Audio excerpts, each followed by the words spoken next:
Hello, I'm Dr. Lisa Colledge. Welcome to Culture by Neurodesign. Now think about your team and think about what your team's greatest asset is. Hopefully, if you're listening to this podcast at least, you're going to answer your people are your greatest asset. And even better would be people who are set up perfectly to contribute their best work to your team's collective genius. So usually in this podcast, I talk about how to design teams so people can work close to their neurostyles, right? Their natural way of thinking, their natural way of taking in information and processing it and communicating it back out again. But today we're going to focus on a complementary perspective to making our teams perform the best that they can, the perspective of energy. And today I'm joined by Rich Ellis, who's an expert in how to generate, protect and sustain energy before burnout hits. So Rich, thanks so much for joining me. Would you please introduce yourself to our listeners? Thanks very much for having me, Lisa. Great to be on. It's always good to have these conversations. I never turn them down. Excellent. It's been a journey from I suppose exercise into coaching for me. I got into the exercise industry about 17 years ago and slowly evolved into a health coach. And so health coaching is where I spend my time now, and both individually working with people and collectively in organizations. And I think the organization piece for me came about because I was looking for impact. I wanted to have more of an impact on the world, and I realized that one-on-one is great, but it's not as impactful as working with an organization that has teams, that has departments, that has multiple moving parts. And so that's where I spent my energy, also working with groups, because then of course there's a benefit for both those individuals and the organization from a bottom line point of view, from a culture point of view. So I love those environments, getting out of my four walls and into somebody else's, so that I can have an impact on the little things that add up to big things when you spend the time on those health habits and those the bits that sometimes can be missed when we're busy, or done slightly differently. It all depends on where people are at, and my job is to meet them where they're at and then work with them to help them improve. Great. Thanks for that introduction. I mean, it's quite a broad start, right, that you gave as you got into health coaching and you're interested in making an impact. What was it that attracted you to energy? If I'm perfectly honest, I've never heard of an energy management coach before. So I'm really fascinated to learn more from you. But what got you into it? I think it's because of my own journey. I think, having gone through a burnout phase, being in business and overworking and over-exercising, I'm a keen exerciser myself. It's a really key, important part of both physical and mental health. And I just was my own worst coach. I readily admit that I got it absolutely wrong, and it was just a naive way of operating. I just pushed and didn't give myself enough time to recover, and underfed myself, not knowingly.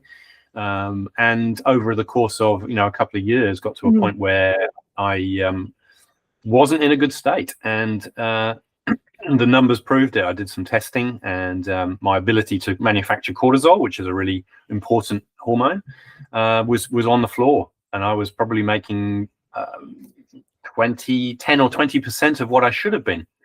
And so I realized I had to change something, and it was on a journey of changing my habits to regain that energy, to get myself back to a healthy cortisol pattern. And I think that journey meant that I had to, look in the mirror and sort of, what are you doing wrong here? Why has this happened? And I learned the tools and the tricks to get myself back to where I needed to be. So less sympathetic dominance, more parasympathetic time in rest and digest, and eating slightly better, and giving back to my body rather than taking away from my body. And so I suppose that gives me an ability to empathize with people that are in those busy roles where there isn't much time for them, and it's very easy to get swept away with work and all those other life commitments that just doesn't provide you with the time to think about, well, how can I look after myself better in this situation so that I can keep doing the things that I enjoy doing. And so that's what I've brought to coaching now. It's one of the biggest string to my bow is the is that energy management piece, and understanding where it comes from, understanding how to protect it, and how to deploy it smartly so that you're not wasting energy. Yeah. Was there one pivotal moment when you thought, when you switch from thinking, I'm doing this myself, I'm doing this to build up my cortisol levels to a more healthy level again? Was there a pivotal moment when you just thought, now I know I'm going to do this for teams and for organization? And what was it? Yeah, I think there probably was. When I think about it, I had a lady whose name is Trish, and she was one of my very first coaching clients, and she was in a similar situation for totally different reasons. She'd had one significant life event which was very stressful. She was running an accountancy business. She had some contractors working for her remotely. She had a large client base, and she just had a lot on her plate. And over the course of a number of weeks and months, we went through a process of helping her regain their energy. And I think it surprised me because we tried to connect on either Zoom or Google Meet or one of those platforms where we could see each other. And for whatever reason, it didn't work.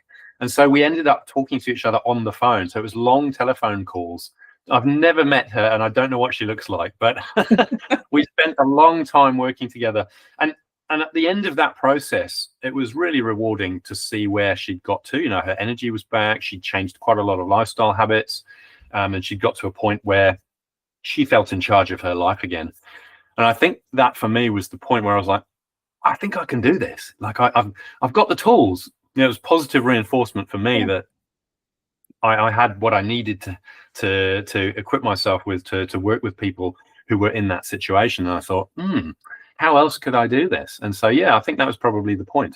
Yeah. Oh, what a lovely story. Are you still in touch with Trish? Or have you lost contact? I'm not, sadly. I'm not. But I do a few presentations on coaching at conferences, and Trish is always the story in my presentation. There's a picture of a lady sort of resting her head on her hand on her desk behind me on my slide projector, and it just says Trish, and that's one of my intro stories because it's quite powerful, and it still it still means quite a lot to me. Oh, a nice story to start off with. That actually takes us perfectly into the next topic that I wanted to focus on, and we didn't even set it up. Look at that. When you just describe this picture. Okay, it's not a picture of Trish because you don't know what she looks like, but a picture of somebody with their head on their hands on a desk. I wanted to ask you, like, what does it look like when you work with a team which is very obviously to you close to burnout, and what does it look like when you work with a team which seems to be quite resilient and well energized and regulating things well? Like, can you see quite easily which is which, and what does it look like? Like, how do you tell the difference? Yeah, it's subtle. I'm sort of immediately my brain's taken to a company. I work with a software company and quite a relatively young workforce. And I think, when people are still relatively new into the workforce, finding their feet as a person, establishing a life for themselves, sometimes that self-awareness piece can be low for some people. And so they'll go about their day in a certain way that feels right for them, but isn't necessarily the optimal way to do it. And I was working with a young lady who was responsible for everything that didn't have a title, like not general dog's body, because that's unkind, but, all the tech systems, events, making sure facilities, services, I guess would be the role, was optimal. And so quite a busy role, and that meant that she had to be, she really didn't ever sit at her desk. And I noticed that she spoke very quickly, she moved very quickly, not quite scatterbrain, that's the wrong description, but certainly clearly lots going on in her head. And I could see some of these behaviors as in being in that state where she's very sympathetic dominant, so she's in that fight or flight, putting out fires, helping everybody. So, very well meaning, but ultimately I could see that being unsustainable. And at some point I said, well, how are you sleeping? Oh, okay. And does it take long to get to sleep? No, as soon as my head hits the pillow, I'm out. And little things that tell you that people are pretty exhausted by the time they get to the end of their day. And so we worked on some of those little behaviors, and I asked her things like, do you need to be rushing from A to B, or could you walk? How much time do you take for yourself at lunchtime? Do you sit and eat and digest and really savor your food, or are you hoovering it down on the run? So little things across her day. And I could see that she was certainly listening. She was taking these suggestions on board. And the next time I went back for a presentation, it was clear she'd implemented the things that we talked about, because she spoke slower. She was more considered in the way that she delivered her words. She wasn't rushing from A to B, like she was getting stuff done, but at a different pace. And I said, how are you doing? Oh, really good, really good. How's your sleep? Yeah, fantastic. Some of the things, the telltale signs that were there before had gone. And it was really rewarding to see that she'd listened, she'd taken it on board, and she'd found a way of operating that was more sustainable. So that was those are some of the signs that I look for in, how is this person being? They don't know necessarily how they're being, because they normalize it. But you can see people that there's opportunities, and it's just being kind by asking the right questions, and sort of helping them understand that there's another way. And I think the teams that already get that stuff, there's probably a level of maturity and self-awareness that regardless of what's on their plate, they can cope with what's coming. And another example would be, I'm working with a construction organization and a full-on project in Auckland. Mm-hmm. And when I say full-on, everybody is maxed out. I mean, it really is full-on. The guys on the tools are doing 10, 12-hour days, and the people in the office are probably the same, and just less physical. So really a large demand on them. But it's interesting talking to those people. Some of them can cope, and can cope really well. And I think it's because they take everything in their stride. They know there's only so much that they can do. They know that there's a large amount of work to get done. But there are others in that same environment who are staying up till midnight and staying on their computer and finishing things they feel that didn't get done during the day. And so getting a terrible night's sleep, starting the next day on the back foot. And again, it's some of those unsustainable practices and habits that need adjustment. So I think it can be very individual. Those environments will have a mixture of those people that take it in their stride, and some people that can't. And it's just helping them see an alternative way of doing it. So it can be a cultural thing, it can be an individual thing, and it's really just sort of spotting some of the signs and helping people through some of that stuff. Yeah. So it sounds like you need to have an awful lot of skill to spot the signs, because you said when you started off, like answering my question, they were very subtle, and what you're talking about is subtle. I mean, in there you said something about if people are doing this for a long time, it can really be damaging to them. Is there a perspective of whether this kind of behavior is sustained when it becomes a problem, but if you just do it occasionally, it's okay, it doesn't matter? Or do you see if people do it occasionally, that's like the slippery slope, and you're just going to end up like there's no hope for you, you're going to end up heading towards burnout? It's a mixture, I think. I think there's banded around is work-life balance, and I don't think there is balance necessarily. I think I was talking to a guy the other day, and he said harmony is a nice way of looking at it. So finding harmony in the things that you're doing, as opposed to trying to strive for this work-life balance, which the way we're all connected nowadays is almost impossible to achieve. But I think there will be times when people are pushed. There's deadlines, there's projects, there's those sorts of things.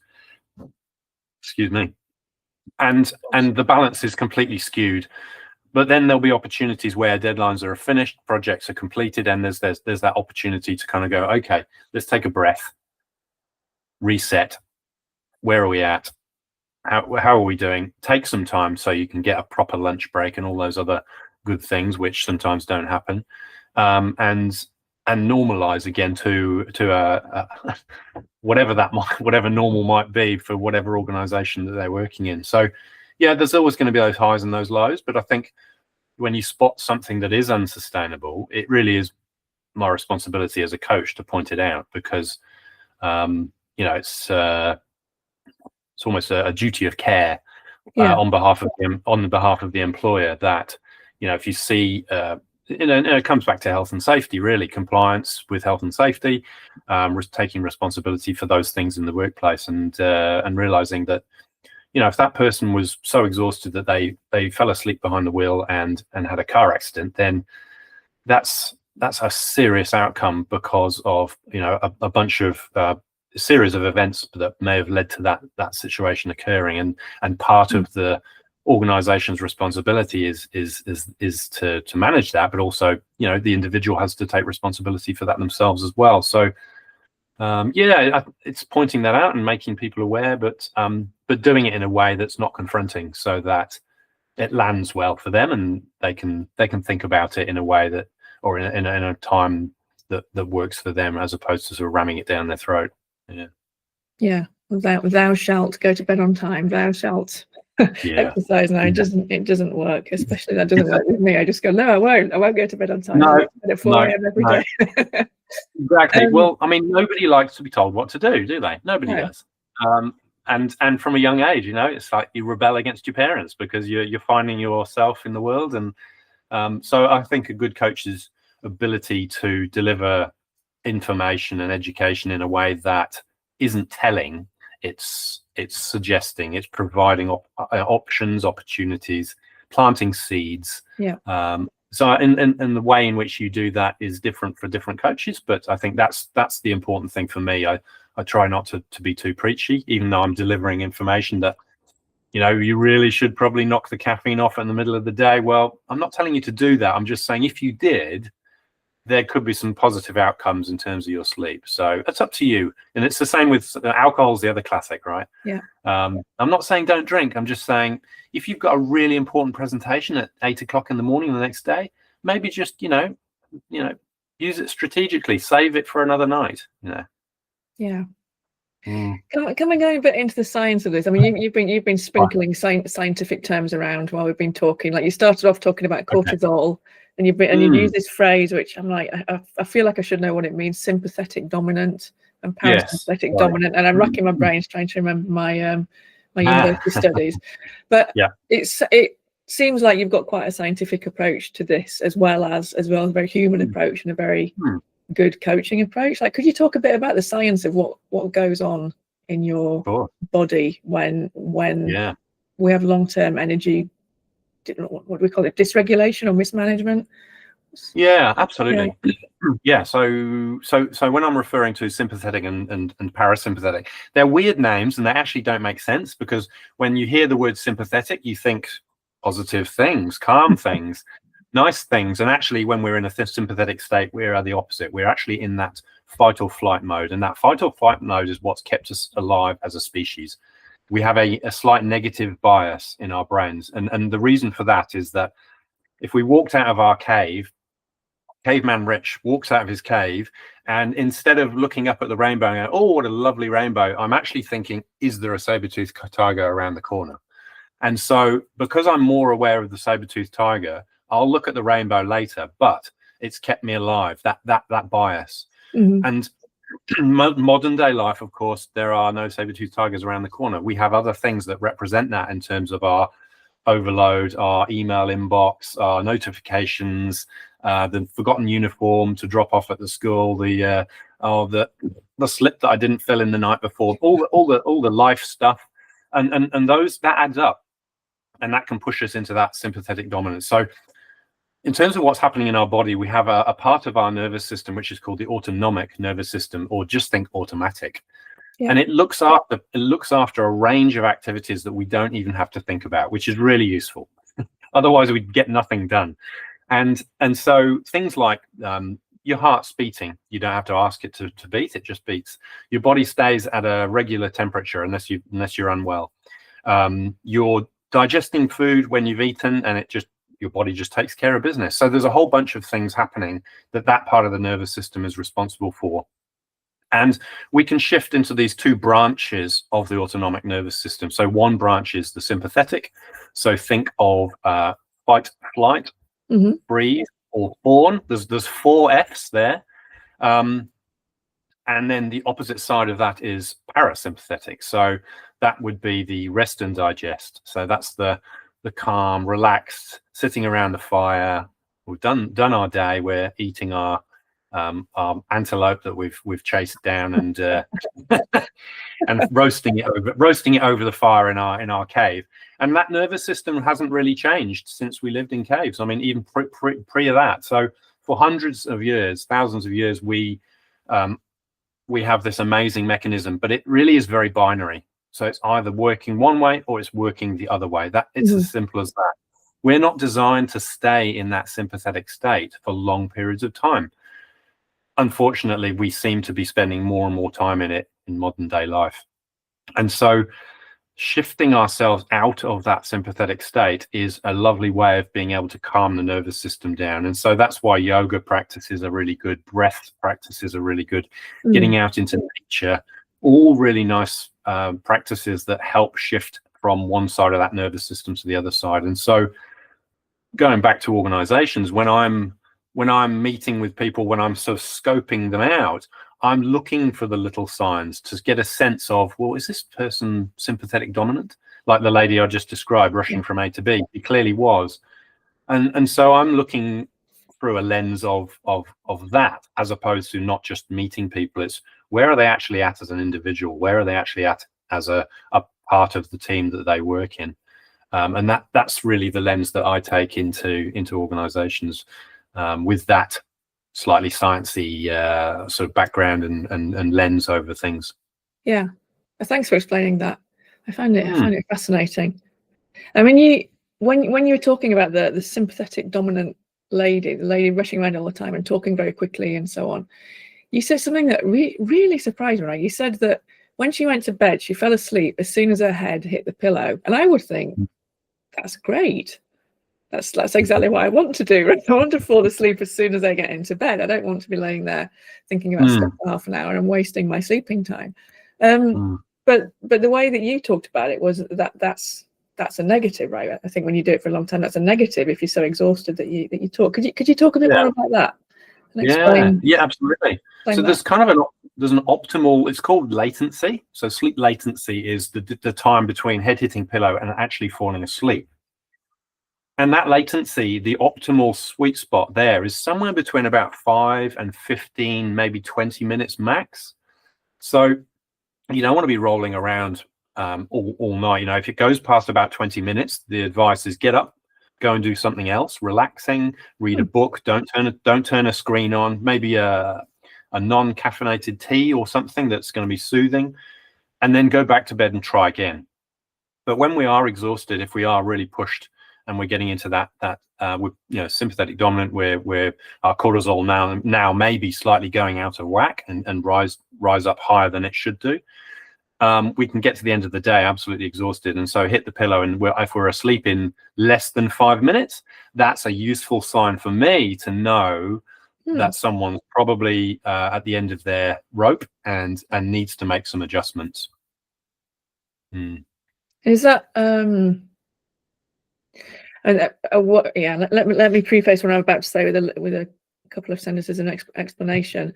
I mean, in the take that I take on teams, I'm looking at the different styles that people have, right? So if some people are just normally more energetic and quick talking and pinging around between things, lots of ideas like you were talking about with your sympathetic dominant lady, and some people are calmer. So what I wanted to get to was, is there one like universal signal or one universal metric which might be an alarm bell for everybody, regardless of, whether there's somebody who likes running around or prefers to do things more calmly, or likes socializing or doesn't like socializing or whatever. Is this sleep latency? Could that be a universal alarm? Hello to me, whatever my style is, it might be time to pay attention now. Yeah, I think actually I had never really thought about it like that, but I suspect it probably could be actually. So regardless of how you run your day, like you're right, there's the personality differences, and it's important not to just take a particular personality on face value and assume certain things about their health just because of the way they present themselves. There needs to be an understanding of the story, you know, the backstory, I guess, the history, an understanding of more than just how people present themselves on face value. But yeah, I suppose that could be a universal indicator that you know, if someone's exhausted and they do drop off very, very quickly. I mean, I'm a quick dropper offer, but usually it does. Usually I can sleep anywhere, and my wife keeps saying that. It's like, we're on long journeys. She said, well, you can fall asleep on the side of a bench and you'll be fine, and I'll be awake by the time we get there. But yeah, I think that is probably a useful indicator, and I think that I would need to do a little bit more research into that to be sure. But that, yeah, I think it's a yes. Yeah. Oh, excellent. I feel like I've contributed something. That's great. No, I used to be I could drop off anywhere as well. I used to be like that until I had kids. And now I'm like, smallest noise, I'm alert. Anyway, I think that's all mums probably. But yeah, those days seem to be behind me. Are there other like universal signals that you've come across that people could use as an alarm bell or motivation that things are going a bit better? Yeah, there's nothing that springs to mind right now. No, I will think on that, because I think that would be a really useful list for people to have, right? That you know, it's like, do any of these, are you a yes to any of these things? Then perhaps it's worth thinking about this. So yeah, that could be something to add. Yeah, that's fascinating. Though there are all those lovely sleep apps on our phone, right, that tell you how long it takes you to fall asleep, and so on. But yeah, I mean, and I think what one of the things you've contributed so nicely here is a different interpretation of that. How long it takes you to fall asleep, that I've never thought of. Let's say I'm a team leader, and I've got all these people in my team, and I'm convinced that I can do a better job of helping my team to manage their energy. Right. Where would I start? I know I would start by calling you. So let's say I've called you. And you're going to coach me to help my team. So what would be the first thing that you'd tell me to do? Yeah, I think to help my team, all these different people. Yeah, I think the first thing is to I mean, I'm going to assume a whole bunch of things, like they get on well with their team, they are able to communicate with their team, and their team are going to be engaged when they ask various questions, because without that, you're not going to get very far. But I think the first port of call would be to sit around a table and just make sure everyone's happy to share the information, but ask them where they're at now. So what's the starting point? Because like I said earlier, meeting your clients where they're at is a really critical part of good coaching, because it's very easy to try and impose your own version of the world on people, and you think you know the solution, but everybody knows their own life best. And so where I would start is to get everyone to do a check-in. So where is your energy on a daily basis out of 10? Nice and simple. Because if you've got a room full of 9s, there really isn't much room for improvement. But if, as the team leader, as you said, they've probably spotted there's an opportunity there, then let's say everybody's scoring a 4 and a 5. If everybody's scoring a 4 and a 5, is there something in common that they're all sort of enduring, suffering, that is keeping their scores at that level? Because if you had a mixture, if you had a few 4s and 5s, but then you had a few 9s and 10s, well, then something else is at play, and it could be a more individual thing rather than an environment thing. I mean, the classic is everybody scores a 4 or a 5, and it's the team leader that's the reason. Yeah. It's the boss. And that has happened in organizations where they've actually got people like me into organizations because some things aren't going as well as they could do, and they're actually the reason. Because when you get the feedback from the team, it's like, oh, he's the issue, or she's the issue, and that's why, and it keeps coming up, and they're not dealing with this, or they're not dealing with that, and so that can take its toll. And so once you've got a baseline, once you know where people are at, then it's about going, okay, what are the common issues, finding out what the common issues are, and using those as a way of constructing a program around or with the organization to address those issues for them. So it might be lifestyle, but it could be environment, it could be the culture, the organization. What is it that they're are they empowering their team to look after their own work? Do they have a say in the way that they work, what their work is? There's that ownership. Then you've got another level of sort of potential conflict, which is values. So one of my workshops is on personal values. So helping people identify what their values are and then where they sit in comparison to everybody else in their team. So some values align very well and some values are very opposing. And so that might help establish some understanding around, oh, that's why we keep disagreeing, because we're on the opposite sides to each other. And then helping them with the language that is needed or can be used to sort of speak into people's listening, so that when they have conversations, they actually understand where each other are coming from because they know what those values are. And I think if you can remove some of those barriers, those obstacles, some of those irritants, that in itself can help energy levels boost, energy levels lift. So, after, maybe at the end of each month, come back, regroup. Where's your number now? Is it still a 4 or 5, or are we now sort of a 6 or a 7? And that would be a nice way of checking in to see whether what we're doing is actually having an impact. Yeah.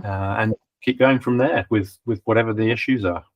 Interesting. I mean, so much of what you said I recognize from my own work as well. It's a different way into a lot of the same behaviors. Some not very desirable behaviors, and anyway, whatever whatever descriptions we want to attach to them. But yeah, that's super interesting. So I think you mentioned that sometimes there can be changes in the environment or the work culture which would help people to do better with managing their energy, to feel better at the end of the day. Are there big differences in what you do between like a team that is physically together and a team that's virtual, or how does that all play out? I suppose, of course, there are differences. I mean, obviously there are differences, but are there very different things you need to take into consideration between a team that physically works together and I think it's more challenging when they're remote, because you don't have that whites of the eyes contact that you do in person. I think organizations are realizing the value of making sure people are in the office more than not, or having a rhythm where there are certain days that they definitely are all together, so that those conversations are easier to have. But I think the approach is similar. It can be done online. I think you've probably got to be a bit more proactive with teams that are permanently remote, ways in which you can bring people together that feels like it's adding value rather than wasting time. So a combination of work focused things, but also maybe some non-work focused things that bring them together remotely and help build that connection, but without it being work related. It could be a fun thing, after work at the end of the week, potentially, so that your that repetition of engagement is higher, and people get to know each other as humans as opposed to work colleagues. So I think that remote thing is more of a challenge, and you have to work quite hard at being consistent with that. But I think the challenges can be similar, and the way in which you approach them can be the same. Obviously, just slightly different when you have to do it through a screen as opposed to in person. It's an interesting world where organizations are not all in the same place at the same time. And I mean, obviously multinationals have been dealing with that for a long time, haven't they? They've got remote teams. Even if they are all in offices, they're in different cities, different countries. So it's not a new phenomenon. But I think with the work from home shift that we had through COVID and then coming back after COVID, organizations are still grappling with that. Where's the sweet spot? How many days do we need people in the office? How many days do we need people remote? And how do we maintain that engagement and that culture that we enjoy when we're all together, when we're not together, so that there's some good continuity. People don't feel left out in the cold. Yeah, it's a tricky one, and I think a bit different for each team and each culture. And